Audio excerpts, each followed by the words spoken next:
So I watch a lot of YouTube videos. I watch people who I want to be like. I watch a lot of Elon Musk interviews. I watch a lot of Rick Ross interviews, Nipsey Hussle interviews, Dame Dash interviews, Will Smith interviews, Kevin Hart interviews. Like, I watch these interviews so much because I've realized that they've unlocked a portion of their brain that I don't have yet. You know, they tell people all the time that we only use 3 to 9, or was it 3% of our brain or something like that? Some crazy number. And I'm like, man, like, the true way to greatness is by unlocking, getting those other keys and unlocking the other doors to your brain. And that's how you get to new levels. And that's something that I've realized. And it's crazy because as I grow now, I start to, be more self-aware of these things. But those are some of my habits that I do. Hygiene is everything. So I have a self-care day, probably like once or twice a week. I go, take a nice shower, go hit the jacuzzi, take another shower, go sit down outside, soak up the sunlight, I go get my nails done, I go do those, get a haircut, make sure I look good, smell good, you feel good. And, those are some of the things that I do to help me be successful. But also, I have a team of 26 people now. So, I have to manage a team consistently. So I think, managing my team also helps me because it makes me realize even more that I'm a bigger leader than I think in my head. But I'm also staying humble and realizing that humility is everything. So as I'm being a leader, they don't work for me, they work with me. And that's kind of how I operate my businesses. So, I got young people working for me like Messiah. He runs our Limitless Investments page. He's been doing it for about a year now. And he gets paid about $1,000 a month just to run the Instagram page, just to post content.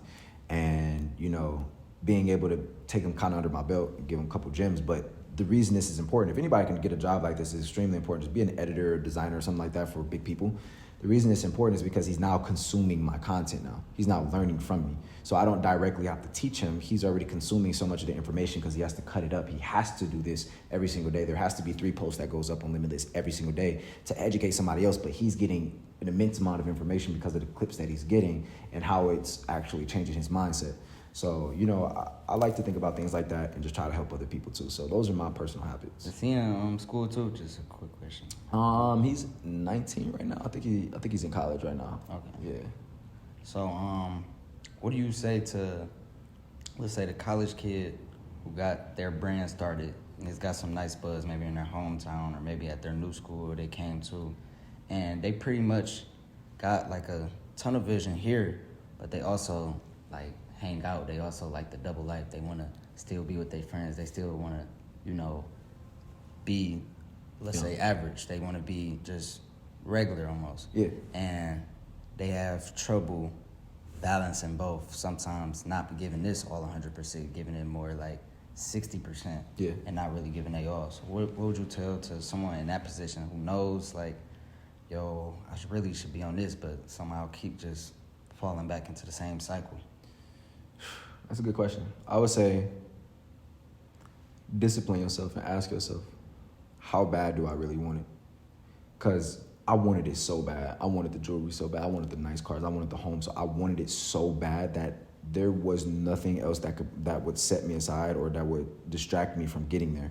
Yeah, did I have moments where I'm going to get distracted? And I would be lying to you if I told you you're going to be perfect and I didn't get distracted one time. I did. There was women that got, as you reach certain levels, you reach different levels of women and different levels of things that you want in life.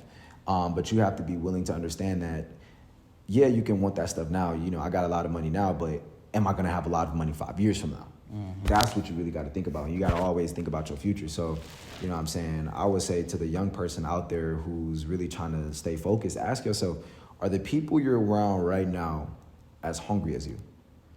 And one thing I always say is I got that dog in me, So I'm gonna go get after it, whether it's hooping, whether we playing football, whatever it is, I'm down to win and I'm willing to go to war and die behind what I stand for. So, when you stand on something like that and you really stay true to that, nothing gonna stop you. Even when you get distracted a little bit, I get distracted a lot even now, but I also can afford to be distracted. Even me now, even me saying that out loud sounds crazy because I can't afford it. But to a degree, in most other people's perceptions, and I don't really care, but to a degree, I do have time where I can slack off and I can not do anything. There's days where, bro, I'm telling you, there's days where I wake up and I don't get out the bed. I legit don't do anything. And every day could be like that if I wanted to, because there's investment. You gotta really bounce back. Yeah, you can't get too stagnant. I feel crazy when I don't work hard.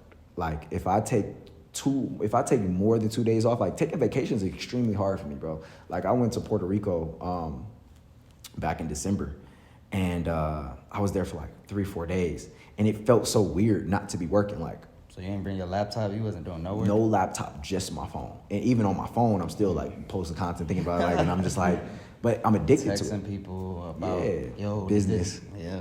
But I'm addicted to the grind. You got to become addicted to it. And I think when you find that passion for just the grind itself and not the money, you see too many people are money driven. And then when they get the money, then everything else in life doesn't become important. I'm so focused on the grind. It doesn't matter how much money's in my bank account. It doesn't matter how many buildings I have. There's always another level that's ahead of me, and I always want to reach the next level. So I'm constantly thinking about that.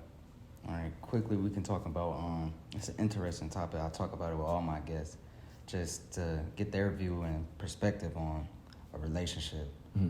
What a lady has to bring to a table, what kind of girl or woman you should have around being an entrepreneur, because it's like woman is distracting and you got these goals, and it's like you can't help if you really like her or not. Yeah. Or if you got these goals, but it's a million girls and you like all of them. Yeah. I mean, I've been through both. I have a kid too, so, obviously I was Xeroxed in on one at one time. Mm-hmm. And then I haven't been in a relationship in 4 years, so obviously I've dealt with a lot of them too. And, it's crazy because I hear a lot of stuff on it. People ask me a lot because I think a lot of young men look to me for guidance, and they really take in what I say, and really it resonates with them because, God-given reasons, I don't know, truly. And some of it makes sense. But what I would say, man, is like, just be a man. You know what I'm saying? Like, I had a YouTube video the other day. We talked about alpha males and beta males. And then I had one of these comments, and it really made a lot of sense, and it changed my perception. I'm always open-minded to me changing how I view things. Definitely. And it's more so like, instead of just thinking about alphas and betas, just be a good man. You know what I'm saying? And also, before I even go down that lane, I will also say is that you're going to have your fair share of women when you get to a certain level. I would be lying to you if I didn't say that I have my fair share as well. But you also have to be disciplined enough to know that this shit can fuck you up real bad.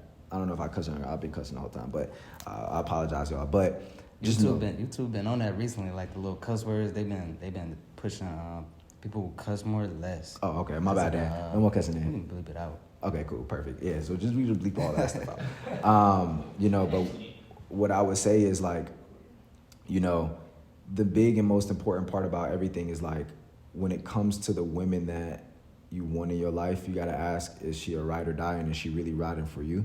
And is she here for money? Because what I realized is that I got to a certain point, and then I realized that majority of women, 90% of them were only around me because of status and because of money. And it was a hard realization, but it was also one that I could understand, because you would never tell your daughter to go fuck with a broke dude. Wouldn't. So, for me, it's kind of just like the concept of it all is important. And I think that when you're looking for a good woman, you got to also ask yourself, what do you bring to the table?